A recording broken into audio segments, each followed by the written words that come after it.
उत्तम और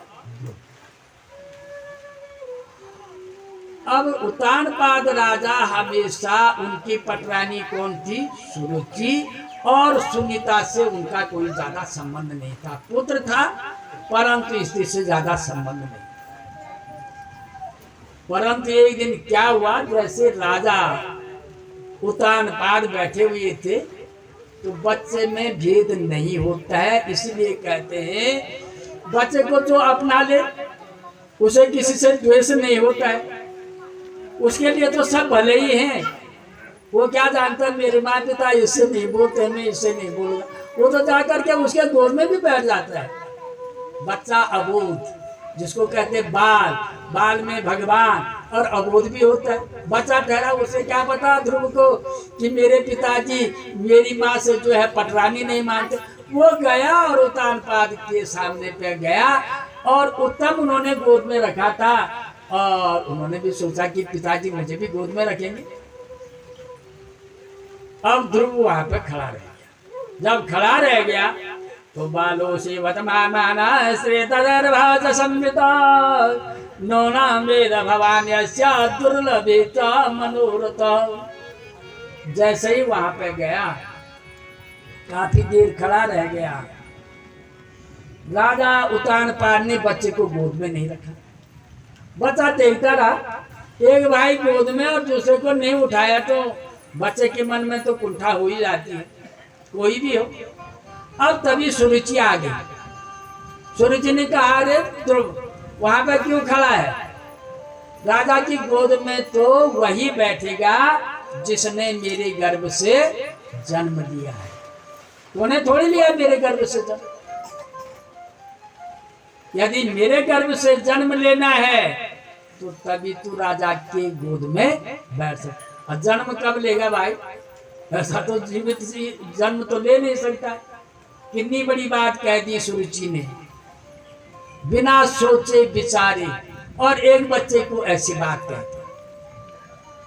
अब उत्तानपाद राजा ने भी कोई जवाब नहीं दिया, न कहा, न बच्चे का मान किया, गोद में भी नहीं उठाया।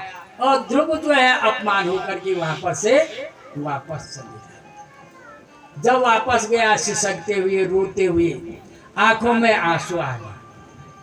सुनीता के पास गया, सुनीता ने गोद में रखा, कहा हे बेटा मातो सपत्न्या सुरदि सविद्वा स्वसन साधन तो यथाई इत्यादि सत्तानितरं सनां च जगाम मातो प्ररुदं सकाशं।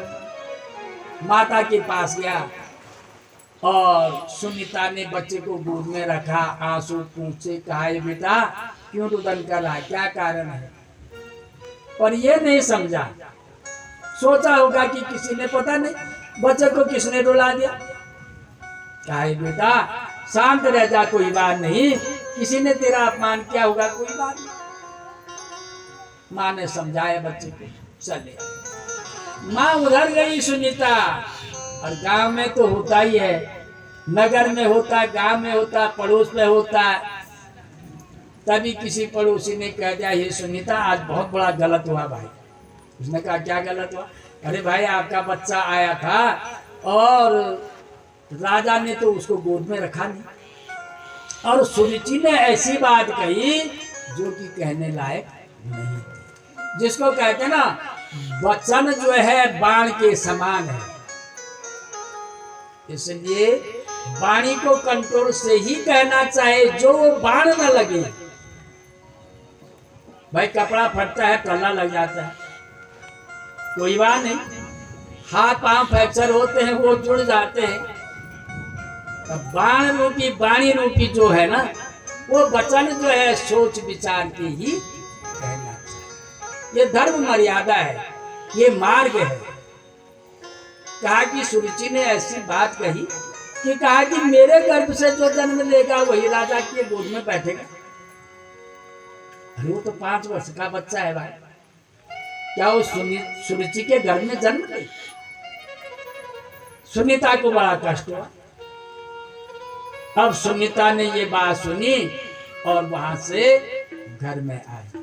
घर में आकर के तब हुआ बड़ा कष्ट तब जो है ध्रुव को गोद में रखा और गोद में रख करके कहा, हे बेटा, सत्यम सुरक्षा विहितम भवान में यदुर्भगाया मुदरे गृहीत स्तन्मे समृद्धा मिलते तमाये थारे दिवामोद निवापनाम। हे बेटा, माँ पिता क्या है? जन्मदाता है। पालन करने वाला कौन है? अधोक्षज नारायण। निवन जे आए तुम्हें घूम दौर मन चुन भी बन के जाए, वो वहां से भी ले जाएगा। रक्षा करने वाले कौन है? भगवान नारायण आदिदेव जनार्दन। ये बेटा, जो सुरुचि ने कहा ना तेरे लिए, ये कह के कुछ नहीं होता है। माँ पिता क्या है? जन्मदाता है। पालन करने वाला कौन है? नारायण है, भगवान है, आदिदेव जनार्दन है।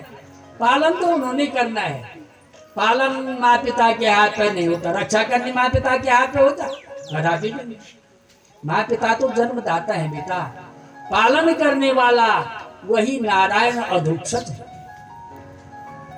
सुरुचि ने, सुनीता ने इस प्रकार से अपने बच्चे को सुंदर से समझाया, मनाया। ध्रुव ने सोचा कि भाई, मेरे पिता ने मेरा अपमान किया, मुझे गोद में नहीं रखा। वर्ष कितने हैं? 5 वर्ष। 5 वर्ष की अवस्था में पिताजी ने मेरा अपमान किया और सुरुचि ने मुझे इस प्रकार की अपमानजनक बात कही। बेकार है मेरा यहाँ रहना, पिता की नगरी में ही नहीं रहना है, यहाँ से छोड़ के चले जाना है। सुनीता ने कई मनाया, कहा बेटा 5 वर्ष की अवस्था तू कहाँ जा रहा है? जंगल में कौन है तेरा रक्षक? वहां तो जंगली जानवर रहते हैं, कई भालू रहते हैं, कहाँ भोजन करेगा, कहाँ तू शयन करेगा? तू कहाँ जा रहा घर छोड़ कर? ध्रुव ने कहा, हे माता, तूने ही तो कहा कि माँ पिता जन्मदाता है, रक्षक भगवान है। यहाँ भी भगवान नहीं रक्षा करना, तो जंगल में नहीं कर सकते हैं। जंगल में भी तो भगवान ही करेंगे रक्षा।